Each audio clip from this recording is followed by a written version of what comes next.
Let's pick up on the search now for 6 people who are gone missing as a result of this yacht that has sunk off the coast of Sicily. We know that Mike Lynch is one of those people, the British tech tycoon, his teenage daughter Hannah Lynch, the Morgan Stanley International Bank chairman Jonathan Bloomer, his wife Judy Bloomer, the lawyer Chris Morvillo and his wife Neda Morvillo. Stuart Campbell is editor-in-chief of Boat International. Thank you very much indeed for coming on, Stuart. This search is proving very, very difficult. One understands because there are a huge number of cabins on board this big yacht. Yeah, it's a big luxury super yacht. So there are, I think 6 guest cabins, and there's crew quarters besides. And so, it's a big volume vessel. There's a lot of boat below, what you see on deck. That's how they're built. They're built to be big, voluminous, and very, very comfortable for their passengers. Does that mean there is a chance, as the Italian Coast Guard is suggesting, that there might be people trapped in air bubbles or with access to oxygen, despite the boat being at the bottom of the Mediterranean?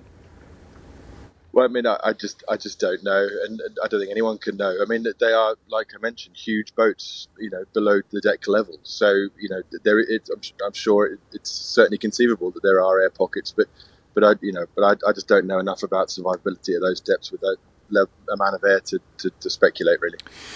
What do you think it was fundamentally that caused this particular boat, to capsize? There's been a lot of talk about the 73-metre mast being partly responsible.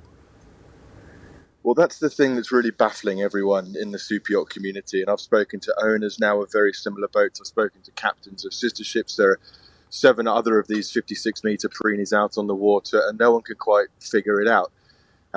Some reports say the mast snapped. Other reports say they didn't. We're hearing things. We're hearing that the boat is intact on the seafloor, and if the boat is intact and the hull wasn't compromised and the mast didn't snap, then no one can quite figure out what was going on. And in theory, if the mast snapped when it was swaying, if the mast was weakened and snapped, that would, in theory, make the boat even more stable above the water, because the keel, the counterweight of the keel, is even more in effect. So at the moment, it's a massive question mark, and it's a huge mystery. There's some suggestion that the front page of the Daily Telegraph talks about a probe being launched into hatches being left open on the doomed super yacht. Could that form part of the reason why a boat this size may have sunk?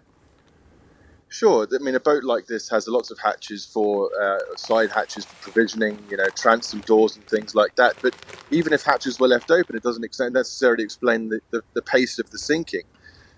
These boats are designed, they're rigorously designed and engineered to be able to take on a certain amount of water and stay afloat. It can have 2 flooded compartments and not sink.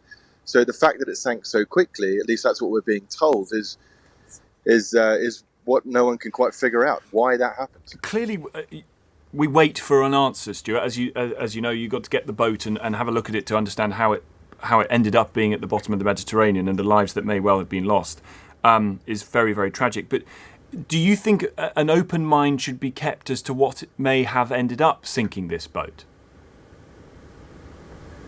Well, I think that's the only way to approach it. I mean, we've got to hear what the Marine Accident Investigation Branch find. They're a very competent investigatory body. We've got to see what the Italian investigation brings up. We need to hear testimonies from the divers and proper testimonies from the survivors.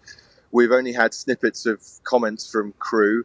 The captain was quoted as saying he didn't see this coming. And of course he didn't see it coming, because you would never have anchored the boat in a bay like that with it if any bad weather. So there might be more to this than meets the eye, is I guess what we're suggesting, Stuart, at this stage. Well, I mean, that's what the people in the super yacht community who know a lot about this stuff, we need to know.